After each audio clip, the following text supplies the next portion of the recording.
Ay! Time check 6:30.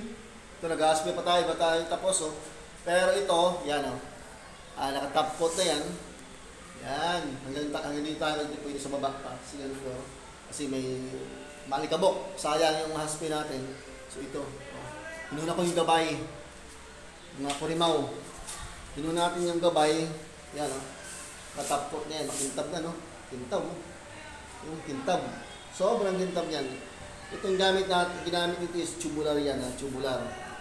Yan, hanggang taas yan, hanggang dito.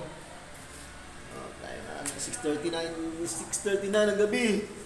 Yan, oh, yan. Sobrang kintab na. Nakatapkot na yan, nakatapkot na, no? Yan. Shout out sa mga pintor dyan, ha? Ayusin yung mga gawa nyo. Yan. Yan, hanggang taas yan, hanggang dito. Tataas pa tayo. At yung naman makikintab, di ba? Ang kintab. Ang kintab na yan. Yun. Yan.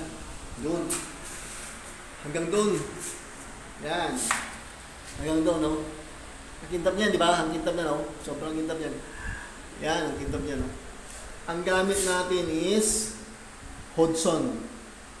O, yun, no? Bagong top coat ko lang yan. Hodson. Hindi ko na pinakita sa inyo kung paano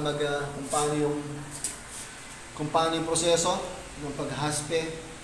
Pero sa mga pintors, alam na yan. Kanya-kanya ng diskarte sa pagpipintor. Walang matalino, walang biyasa, walang veterano dito sa pagpipintura, no? Shout out na lang sa mga basher. Alam ko, mga matatalino kasi may mga pintor kasi mga sobrang matatalino. Hindi ko lang alam bakit, no? Alam ko sa pagpipintura is kanya-kanyang diskarte. Diskarte lang yan, mga kurimaw, no? Walang veterano. Inuulit ko, walang veterano, walang baguhan dito. Kung marunong kang dumiskarte, malikhain ka, malawak yung isipan ko, the best. Yung lang. Ito, ha? Ito. Yan, o. Diba? Ang kintab. Ang gamit ko lang dyan is brush. Technique ko dito sa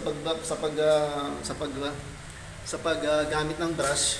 Kasi itong brush na to, mga kurimaw, mga pintors, no? Kintab kasi, kintab ng ulo ko. Yung brush kasi, sobrang tigas nito, no?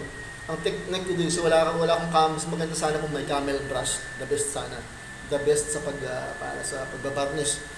Camel brush sana, okay sana. Ito, ang gamit ko is, pinipit-pit ko, minamartilyo ko dulo para lumambot. Ito, yan mo. Yan, no? Ang kintab na siya. Ito. Inano ko lang yan, hinahagod ng gano'n. No? Yan. Kung paano maghagod. At saka sinisilip-silip ko yun. Kung may nakaligtaan ba ako, wala. Ay, shout out na lang sa mga pintors, no? Shout out. Pero kailangan natin tapusin to kasi Sabado na bukas, kailangan. Pag iniwan natin is okay na. Sige, thank you, bye-bye. Shout out sa inyo lahat.